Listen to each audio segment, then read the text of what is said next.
Folks whispered and snickered when a high-rolling magnate, staring down the barrel of just a few short months, scooped up 5 ragged kids from the back alleys. But fate? Oh, it had a wild twist in store that nobody saw coming.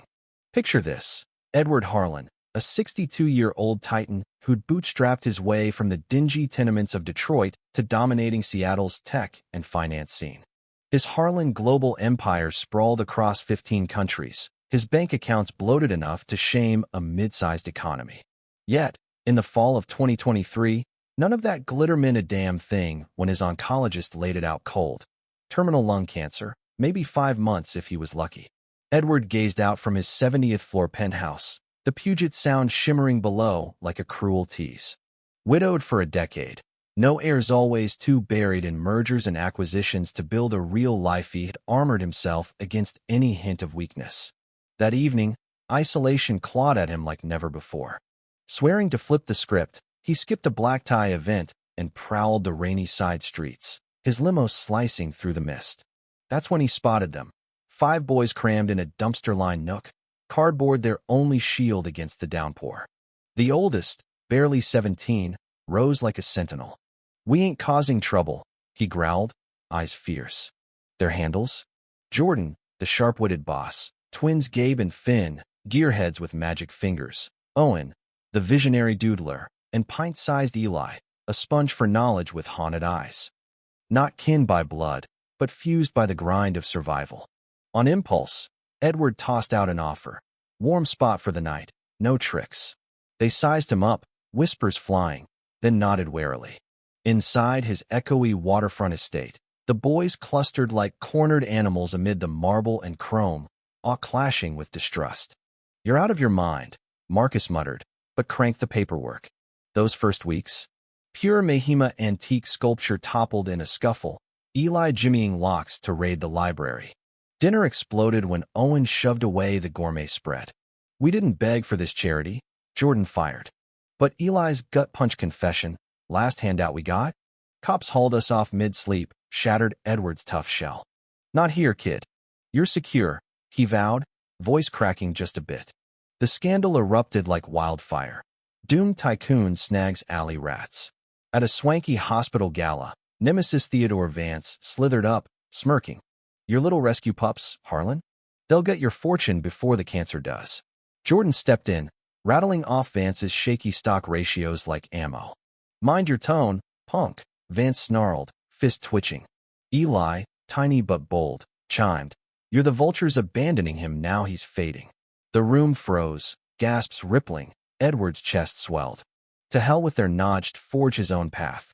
As autumn chilled into winter, the boys' sparks ignited.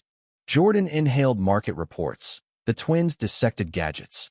Owen's sketches bloomed into blueprints. Eli buried himself in science tomes. One stormy midnight, Edward eavesdropped on their library huddle, a blueprint to beat his cancer.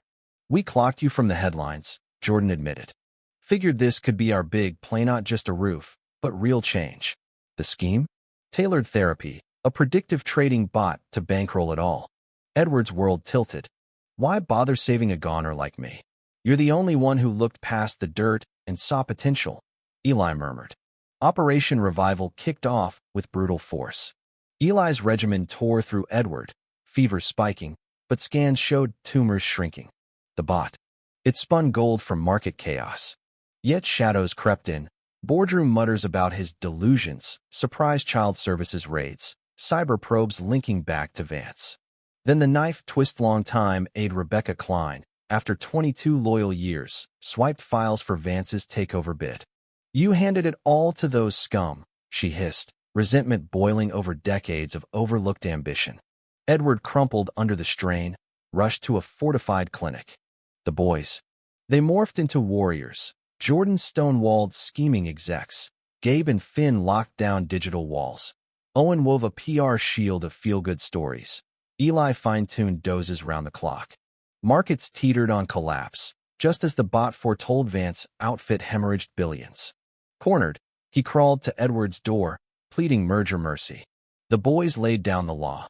Half the boards revamped with social reformers, profits funneled to street kid scholarships, med research for the forgotten. Outrageous. Vance bellowed, face purple. But bankruptcy loomed like a guillotine. He signed, humiliated. Edward's body rallied the Harlan cure, rippled through journals, saving strangers.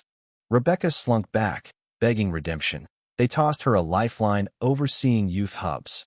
By fall 2024, at the Harlan Youth Catalyst launch, a revamped warehouse pulsing with labs and hope, Edward addressed the crowd.